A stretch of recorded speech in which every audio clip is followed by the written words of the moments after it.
नमस्कार दोस्तों, स्वागत है आपका मेरी यूट्यूब चैनल पर। मैं आज आपके लिए फिर से लाई हूँ इन्वायरमेंट इकोलॉजी की सीरीज 2, जो आपके यूपीएससी के लिए इंपॉर्टेंट क्वेश्चन हो सकते हैं, क्योंकि आपका यूपीएससी में पर्यावरण और से संबंधित आपके क्वेश्चन आते ही आते हैं। तो चलो शुरू करते हैं बिना किसी के।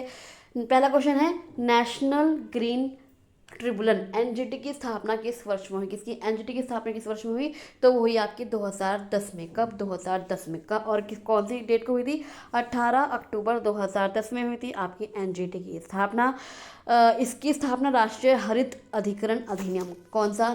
राष्ट्रीय हरित अधिकरण अधिनियम 2010 के तहत की गई थी। इसका उद्देश्य था पर्यावरण संरक्षण, वनों के बचाव और प्राकृतिक संसाधनों से संबंधित कानूनी मामलों का तेजी से निपटारा करने के लिए हुई थी। इसका मुख्यालय आपका नई दिल्ली में है, जबकि जो भोपाल, पुणे, कोलकाता और चेन्नई में इसके क्षेत्रीय कार्यालय स्थित हैं।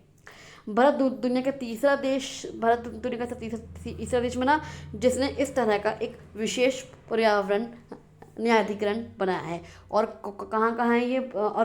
ये आपका ऑस्ट्रेलिया और न्यूजीलैंड में भी है। भारत तीसरा ऐसा देश बना था। नेक्स्ट क्वेश्चन आते हैं,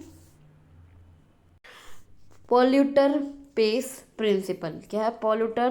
पॉल्यूटर पेस प्रिंसिपल का मुख्य उद्देश्य क्या है? तो इसका मुख्य उद्देश्य है आपका क्षतिपूर्ति सुनिश्चित करना। किसकी क्षतिपूर्ति सुनिश्चित करना? पॉल्यूटर पेस प्रिंसिपल का मुख्य उद्देश्य क्षतिपूर्ति सुनिश्चित करना है। उसके अलावा भी है, जैसे आपको पर्यावरण को बिना हुए नुकसान की पूरी जिम्मेदारी तय करना भी होता है। इसका उद्देश्य पोल्यूटर पेस प्रिंसिपल का। इसका अगर हम सिंपल वर्जन बात करें तो जो प्रदूषण फैलाएगा वही उसकी सफाई और सुधार का खर्चा भी उठाएगा। इसका उद्देश्य ये है। इसका प्राथमिक उद्देश्य जुर्माना लगाना नहीं है, बल्कि उस पैसे का उपयोग पर्यावरण को उसकी पुरानी स्थिति में वापस लाने के लिए भी करना है। पीड़ितों को मुआवजा यह सीधा सुनिश्चित करता है कि प्रदूषण से प्रभावित लोगों, जैसे आपका स्थानीय निवास जिसकी सेहत खराब हुई हो या किसान जिनकी फसल बर्बाद हुई हो, को उचित आपका मुआवजा भी मिल जाए। भारत में नेशनल ग्रीन ट्रिब्यूनल और सुप्रीम कोर्ट इस सिद्धांत का सख्ती से पालन करते हैं। 1996 के लॉर्ड सिटीजन वेलफेयर फोरम मामले में अदालत ने स्पष्ट किया था कि यह सिद्धांत भारतीय पर्यावरण कानून का अनिवार्य हिस्सा है। नेक्स्ट क्वेश्चन आते हैं, भारत में CRZ कोस्टल रेगुलेशन जोन, किसकी कोस्टल रेगुलेशन जोन अधिसूचना किस मंत्रालय द्वारा जारी की जाती है? किस मंत्रालय द्वारा जारी की जाती है? तो वो आपका अधिसूचना पर्यावरण, वन और जलवायु परिवर्तन मंत्रालय, कौन कौन से? पर्यावरण, वन और जलवायु परिवर्तन मंत्रालय द्वारा जारी की जाती है। तटीय क्षेत्रों की सुरक्षा और वहां की गतिविधियों को नियंत्रित करने के लिए इस मंत्रालय ने पर्यावरण संरक्षण अधिनियम 1986 के तहत पहली बार 1991 में CRZ अधिसूचना जारी की थी। यह अधिसूचना समुद्र तट से 500 मीटर तक के उच्च ज्वार रेखा वाले क्षेत्र, खाड़ियों व नदियों के किनारे ज्वारीय प्रभाव वाले क्षेत्रों पर लागू होती है। नेक्स्ट क्वेश्चन आता है, इन्वायरमेंट प्रोटेक्शन एक्ट, कौन सा act? Environment protection act Bharat में किस वर्ष लागू हुआ? तो वो हुआ आपका 1986 में। कब? 1986 में लागू हुआ ये इन्वायरमेंट प्रोटेक्शन एक्ट। यह कानून भारत के पर्यावरण इतिहास में एक मील का पत्थर माना जाता है। इसकी प्रमुख विशेषता कौन कौन सी है? भोपाल गैस त्रासदी का प्रभाव। जब भोपाल गैस त्रासदी हुई थी 1984 में, तब इस अधिनियम को लाया गया था। उस भयानक औद्योगिक दुर्घटना के बाद सरकार ने महसूस किया कि पर्यावरण सुरक्षा और औद्योगिक आपदाओं से निपटने के लिए एक व्यापक अम्ब्रेला कानून की सख्त जरूरत है। मानक तय करना, यह हवा, पानी और मिट्टी में प्रदूषकों की सांद्रता, जो उसका कंसंट्रेशन है, के लिए सीमाएं निर्धारित करता है। नियमों का उल्लंघन करने पर जेल और भारी जुर्माने का भी प्रावधान होता है। नेक्स्ट क्वेश्चन आते हैं, ई वेस्ट का प्रमुख पर्यावरणीय खतरा क्या है? निम्नलिखित में से ई वेस्ट का प्रमुख पर्यावरणीय खतरा क्या है? तो वह आपका भारी धातु प्रदूषण। क्या है? भारी धातु प्रदूषण। जब पुराने मोबाइल, लैपटॉप या टीवी को असुरक्षित तरीके से जलाया जाता है या मिट्टी में फेंक दिया जाता है, तो ये जहरीले तत्व पर्यावरण में घुल जाते हैं और भारी धातु प्रदूषण हो जाता है। अगर ईसा मान लो, ईसा हमने जला दिया, या circuit board, cathode ray tube के स्रोत हैं, उसके क्या होगा, तंत्रिका तंत्र और गुर्दों को गंभीर नुकसान पहुंच सकता है। पारा हो गया, स्विच, फ्लैट स्क्रीन मॉनिटर, इसका क्या होगा, मस्तिष्क की कार्यक्षमता को प्रभावित करेगा और जल प्रदूषण कर देगा। उसके अलावा यह पर्यावरण को कैसे प्रभावित करता है, लीचिंग, बारिश के पानी के साथ मिलकर ये भारी धातुएं जमीन के अंदर रिसती हैं और भूजल ग्राउंड वाटर को जहरीला बना देती हैं। मृदा प्रदूषण कैसे होगा, ये धातुएं मिट्टी की उर्वरता खत्म कर देती हैं और खाद्य श्रृंखला के जरिए हमारे भोजन में प्रवेश कर जाती हैं। वायु प्रदूषण प्रदूषण कैसे होगा, जब ई कचरे को अनौपचारिक तरीके से जलाया जाता है तो जहरीली गैसें हवा में घुल जाती है। निम्नलिखित में से कौन नवीकरणीय ऊर्जा स्रोत नहीं है, कौन है जो नवीकरणीय ऊर्जा स्रोत नहीं है, तो वह आपका परमाणु ऊर्जा। कौन सा, परमाणु ऊर्जा। इसे अक्सर स्वच्छ ऊर्जा की श्रेणी में तो रखा जाता है क्योंकि यह कोयला और गैस की तरह कार्बन उत्सर्जन नहीं करती, लेकिन यह नवीकरणीय नहीं है। इसके प्रमुख कारण होते हैं कौन कौन से, ईंधन की सीमित मात्रा। नवीकरणीय ऊर्जा जैसे सौर या पवन उन स्रोतों से आती है जो कभी खत्म नहीं होते। इसके विपरीत परमाणु ऊर्जा यूरेनियम या थोरियम, किस किस पे, यूरेनियम या थोरियम पर निर्भर करती है। पृथ्वी पर यूरेनियम की मात्रा सीमित है और एक बार इसे खनन करके इस्तेमाल कर लेने पर इसे दोबारा तुरंत नहीं बनाया जा सकता। तो हो क्या है ये आपका परमाणु ऊर्जा जो है वो आपका नवीकरणीय ऊर्जा नहीं है, क्योंकि नवीकरणीय ऊर्जा क्या होता है, जो कभी खत्म नहीं होती। जैसे आपका सूर्य हो गया, ये आपका नवीकरणीय ऊर्जा है। जैसे सौर हो गया, ये सूर्य हो गया, हवा हो गई। परमाणु ऊर्जा उत्पादन की प्रक्रिया, परमाणु ऊर्जा परमाणु विखंडन की प्रक्रिया से प्राप्त होती है, जहाँ यूरेनियम के परमाणु को तोड़ा जाता है। यह प्रक्रिया प्राकृतिक रूप से खुद को पुनर्जीवित नहीं कर सकती। तो आपका जो क्या है, ये आपका जो परमाणु ऊर्जा है वो आपका नवीकरणीय ऊर्जा नहीं है। नेक्स्ट क्वेश्चन आते हैं, जो national air quality index AQI है, AQI किस उद्देश्य से तैयार किया गया है, किस उद्देश्य से तैयार किया गया AQI, तो AQI तैयार किया है कि वायु प्रदूषण की स्थिति की कितना आपका पोल्यूशन है, हवा में कितना पोल्यूशन है, उसकी स्थिति को बताने के लिए तैयार किया गया है ये AQI का मुख्य उद्देश्य है वो है आपकी आम जनता को उसके आसपास की हवा की गुणवत्ता के बारे में सरल और समझने योग्य भाषा में जानकारी देना है। इसके एक संख्या, एक रंग, एक विवरण के में मध्य के साथ अक्टूबर 2014 में लॉन्च किया गया था। ये भी आ सकता है क्वेश्चन कि AQI को कब लॉन्च किया गया था, तो अक्टूबर 2014 में। अब देखते हैं ये कैसे काम करता है। जो AQI है वो हवा में मौजूद 8 प्रमुख प्रदूषकों की मात्रा को मापता है और उसके आधार पर एक स्कोर देता है। कौन कौन से, PM10 और PM2.5 के सूक्ष्म कण कितने हैं, नाइट्रोजन डाइऑक्साइड कितनी है, सल्फर डाइऑक्साइड कितनी है, कार्बन मोनोऑक्साइड कितनी है, ओजोन कितना है, अमोनिया कितना है और लेड कितना है। AQI को 6 श्रेणियों में बांटा जाता है जो स्वास्थ्य पर पड़ने वाले प्रभावों को दर्शाती हैं। अगर AQI आपका 0 to 50 है, 0 to 50 है अगर आपका AQI, तो ये आपका श्रेणी अच्छी में है, इसका कोई प्रभाव नहीं पड़ेगा। 51 से 100 तक है, अगर AQI का स्कोर 51 से 100 तक है तो सेटिस्फैक्शन है, संतोषजनक है। जो संवेदनशील लोगों को है उन्हें हल्की सांस लेने की तकलीफ हो सकती है। अगर 101 से 200 तक है तो ये आपका बीच का है, मॉडरेट है। फेफड़ों और हृदय रोगियों को असुविधा हो सकती है। उसके अलावा 201 से 300 तक है AQI, अगर 201 से 300 तक है तो ये खराब स्थिति है। लंबे समय तक संपर्क में अगर आप हवा में रहते हैं तो आपको सांस की बीमारी हो सकती है। और अगर 300 से 400 है आपके शहर में या आपके आसपास AQI, तो ये आपकी बहुत बेकार कंडीशन है, आपका सांस संबंधी आपको गंभीर बीमारियां हो सकती हैं। और अगर 400 से 500 है तो ये बहुत ही ज़्यादा डेंजरस वाली बात है, स्वस्थ लोगों को भी आपको प्रभावित कर सकती है ये AQI।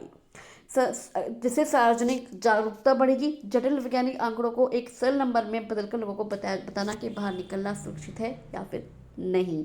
अलग अलग शहरों की वायु गुणवत्ता की तुलना करना और सुधार के लिए नीतियां बनाना, ये इसका प्रमुख उद्देश्य है।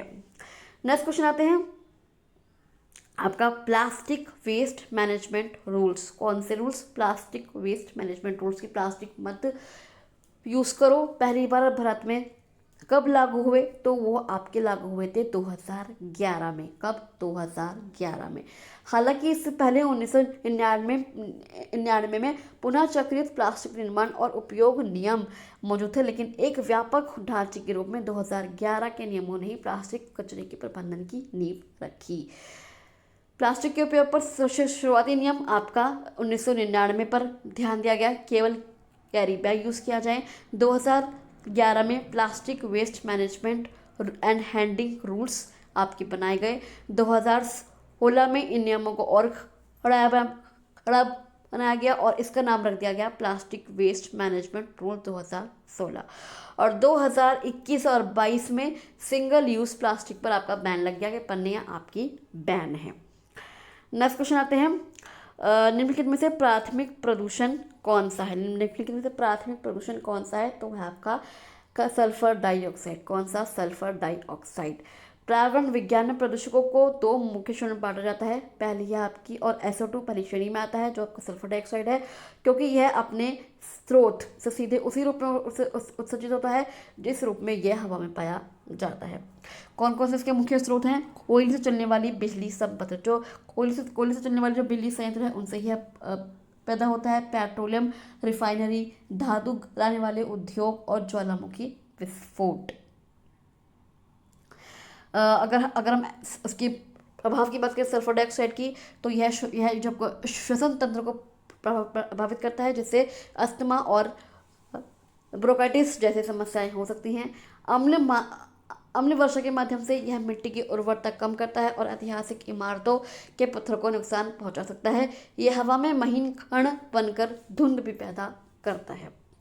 नेक्स्ट क्वेश्चन आते हैं, बायोमेडिकल वेस्ट। कौन सा? बायोमेडिकल वेस्ट का सबसे सुरक्षित निपटान तरीका निम्नलिखित में से कौन सा है? कौन सा है निपटान तरीका निम्नलिखित में से? तो वह आपका इंसिनेशन। कौन सा? इंसिनेशन है आपका, भस्मीकरण है सबसे निपटारा है। जो बायोमेडिकल वेस्ट के संदर्भ में यह पूरी तरीके से आपका किससे है? इंसिनेशन का आपका है। यह प्रक्रिया कचरे को बहुत उच्च तापमान से पर जलाकर राख में बदल देती है। यह निम्नलिखित के सबसे अच्छा है, मानव और पशु शारीरिक अपशिष्ट, शरीर के अंग ऊतक आदि, खून से बने सने कपड़े या रुई या ड्रेसिंग, कैंसर के इलाज में इस्तेमाल होने वाली दवाइयाँ, या फिर जिसके लिए 1200 से 1200 डिग्री सेल्सियस से अधिक तापमान की आवश्यकता होती है। उसके अलावा दूसरा तरीका कौन सा है आपका?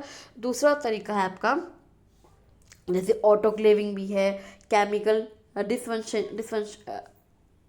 डिसइंफेक्शन भी है, या फिर शार्प पिट भी है। नेक्स्ट क्वेश्चन आते हैं, नॉइस पोल्यूशन। कौन सा? Noise pollution regulation and control rules किस वर्ष लागू हुए? कौन से? Noise pollution. तो नॉइस पोल्यूशन आपका तौर पर वर्ष 2000 में। कब? 2000 में लागू हुए थे। इन नियमों को पर्यावरण 1986 के तहत तैयार किया गया था, ताकि बढ़ते वैज्ञानिक, वाणिज्यिक और आवासीय शोर को नियंत्रित किया जा सके। नेक्स्ट क्वेश्चन आते हैं, national action plan on climate change. कौन सा? National action plan on climate change. NAPCC में कुल कितने मिशन है? तो वह कितने मिशन है? 8 मिशन है। कितने मिशन है? 8 मिशन है। इसे कब लॉन्च किया गया national action plan on climate change को? तो क्या गया था? 30 जून 2008 में लॉन्च किया गया था। इसका मुख्य उद्देश्य था विकास की गति को बनाए रखने हेतु जलवायु परिवर्तन की चुनौतियों से निपटना और पर्यावरणीय स्थिरता सुनिश्चित करना है। कौन कौन से मिशन ये? 8। राष्ट्रीय सौर मिशन, नेशनल सोलर मिशन, राष्ट्रीय संवर्धित ऊर्जा दक्षता मिशन, राष्ट्रीय सतत आवास मिशन, राष्ट्रीय जल मिशन, हिमालयी पारिस्थितिकी तंत्र को बनाए रखने के लिए राष्ट्रीय मिशन, राष्ट्रीय हरित भारत मिशन, राष्ट्रीय सतत कृषि मिशन और जलवायु परिवर्तन के लिए राष्ट्रीय रणनीतिक ज्ञान मिशन। नेक्स्ट क्वेश्चन आता है, निम्नलिखित में से कौन सा ठोस अपशिष्ट का स्रोत नहीं है? कौन सा है ठोस अपशिष्ट का स्रोत? वो है आपका वायुमंडल। कौन सा? वायुमंडल। ठोस अपशिष्ट मुख्य रूप से मानवीय गतिविधियों के कारण भूमि या भूमि पर उत्पन्न होता है। ठोस अपशिष्ट के वास्तविक स्रोत जो कौन कौन से हो सकते हैं, आपका आवासीय स्रोत, जैसे घरों से निकलने वाला कचरा, प्लास्टिक हो गया, भोजन का बचा हुआ हिस्सा हो गया, कागज हो गए, या फिर औद्योगिक स्रोत हो गए, कारखानों से निकलने वाले मलबा, राख और धातु का कचरा, या वाणिज्यिक स्रोत हो गए, बाजारों, होटलों और कार्यालयों से निकलने वाला कचरा, या फिर संस्थागत स्रोत हो गए, स्कूलों और अस्पतालों से निकलने वाला कचरा। नेक्स्ट क्वेश्चन आता है, स्वच्छ भारत मिशन का संबंध निम्नलिखित में से किससे है? स्वच्छ भारत मिशन का संबंध निम्नलिखित में से किससे है? तो आपका ठोस अपशिष्ट प्रबंधन। किससे? ठोस अपशिष्ट प्रबंधन से है। स्वच्छ भारत मिशन का सीधा और बहुत संबंध ठोस अपशिष्ट प्रबंधन से है। इस मिशन के दूसरे चरण का सबसे प्रमुख लक्ष्य शहरों और गांवों को कचरा मुक्त करना है। कैसे आपका ये मिशन ठोस अपशिष्ट प्रबंधन को प्रभावित करता है? कचरे का पृथक्करण। इस मिशन के तहत सबसे ज़्यादा जोर इस बात पर दिया गया है कि कचरे को उसके स्रोत पर ही अलग अलग किया जाए। जैसे हरा कूड़ेदान जो है वो आपका गीले कचरे का होगा, नीला कूड़ेदान आपका सूखा कचरा का होगा, और काला और पीला कूड़ेदान आपका घरेलू खतरनाक कचरा जैसे बैटरी, सैनिटरी वेस्ट का होगा। मिशन की वर्तमान स्थिति कैसी है आपकी? स्वच्छ भारत मिशन की 1.0 जो आपका 2014 में लॉन्च हुआ था, 2019 तक मुख्य रूप से स्वच्छता और शौचालय निर्माण पर केंद्रित था। जो स्वच्छ भारत मिशन 2.0 है जो 2021 से 2026 तक लागू है, वो पूर्णतः ठोस अपशिष्ट प्रबंधन, जल शोधन और लैंडफिल सुरक्षा पर आधारित है। नेक्स्ट क्वेश्चन आता है, इन्वायरमेंटल इम्पैक्ट असेसमेंट किसका? EIA। इन्वायरमेंटल इम्पैक्ट असेसमेंट का उद्देश्य निम्नलिखित में से कौन सा है? क्या उद्देश्य है इन्वायरमेंटल इम्पैक्ट असेसमेंट का? तो इसका उद्देश्य है पर्यावरणीय प्रभावों का पूर्व आकलन। क्या है? पर्यावरणीय प्रभावों का पूर्ण आकलन। यह एक ऐसी प्रक्रिया है जिसके माध्यम से किसी भी बड़ी परियोजना जैसे आपका बांध हो गया, खदान हो गया, हाईवे होगा, को शुरू करने से पहले उससे प्रकृति, समाज और अर्थव्यवस्था पर पड़ने वाले संभावित प्रभावों का वैज्ञानिक विश्लेषण किया जाता है। किसके तहत? इन्वायरमेंटल इम्पैक्ट असेसमेंट के, कि अगर कुछ हम योजना बना रहे हैं, कोई बड़ी परियोजना तैयार कर रहे हैं, तो उससे किसको कैसा प्रभाव पड़ेगा उस पर आपका पूर्व आकलन करना होता है, पूर्वानुमान लगाना होता है कि उससे वायु, जल, मिट्टी और जैव विविधता पर क्या असर पड़ेगा। यदि कोई नुकसान होगा तो उसे कम करने के क्या क्या तरीके हो सकते हैं। सरकार को यह तय करने में मदद करना कि किसी प्रोजेक्ट को मंजूरी देनी चाहिए या फिर नहीं, और यह सुनिश्चित करना कि आर्थिक विकास पर्यावरण की कीमत पर न हो, कि पर्यावरण को कोई नुकसान ना पहुँचे। सबसे पहले स्क्रीनिंग होती है, फिर स्कोपिंग होती है, सार्वजनिक सुनवाई होती है, जहाँ स्थानीय लोगों और प्रभावित समुदायों के विचार सुने जाते हैं। उसके बाद मूल्यांकन करा जाता है कि ये परियोजना लागू करनी चाहिए या फिर नहीं। तो चलिए, ये थे कुछ क्वेश्चंस जो आपके एग्जाम के लिए इंपॉर्टेंट हो सकते हैं। अगर आपको वीडियो अच्छी लगी तो आप इस वीडियो को लाइक कर सकते हैं, शेयर कर सकते हैं, और उस चैनल को सब्सक्राइब करके जरूर जाएगा। आई होप आपको वीडियो अच्छी लगी हो। आपको वीडियो कैसी लगी मुझे कमेंट बॉक्स में कमेंट करके जरूर बताइएगा। और अगर आपको किसी भी सब्जेक्ट के नोट्स चाहिए, चाहे वो आपका इन्वायरमेंटल हो, पॉलिटी हो, या UPG के हो, तो आप मुझे कमेंट बॉक्स में कमेंट कर सकते हैं। तो चलिए, मैं आपसे मिलती हूँ अगली वीडियो में, और उसको सब्सक्राइब करके ज़रूर जाएगा, और बेल आइकन प्रेस कर दीजिएगा ताकि कोई भी नोटिफिकेशन आपके पास सबसे पहले आ जाए। तो चलिए, मैं आपसे मिलती हूँ अगली वीडियो में। तब तक के लिए थैंक यू सो मच।